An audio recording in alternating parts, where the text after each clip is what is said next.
আচ্ছা, জীবনে কখনো কোনো মৃত ব্যক্তিকে গোসল করিয়েছেন? যদি কখনো সুযোগ হয় তাহলে সেই মৃত ব্যক্তিকে গোসল করাবেন। তখন খুব কাছ থেকে দেখবেন মৃত মানুষের দেহটা কতটা অসহায় লাগে, মৃত্যুর পরে মানুষের দেহ কতটা ভয়ের কারণ হয়ে দাঁড়ায়। সুযোগ পেলে রাতে লাশটা পাহারা দেবেন, তখন বুঝতে পারবেন প্রিয় মানুষটার লাশ রাতের বেলায় আপনার কাছে কতটা অদ্ভুত লাগে, কতটা ভয়ের কারণ হয়ে ওঠে, কতটা আতঙ্কের কারণ হয়ে যায়।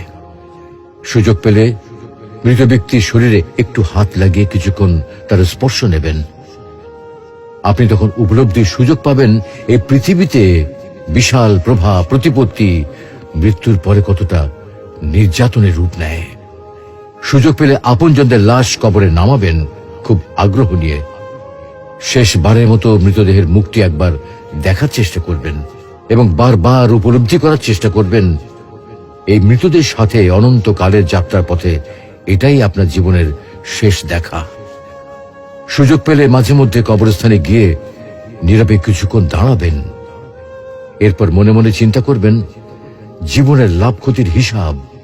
এই মৃত মানুষগুলো এই পৃথিবীতে কি করে গেছেন, কাদের রেখে গেছেন, যাদের রেখে গেছেন তারা কি কখনো এই মৃত মানুষগুলোকে স্মরণ করার জন্য কবরস্থানের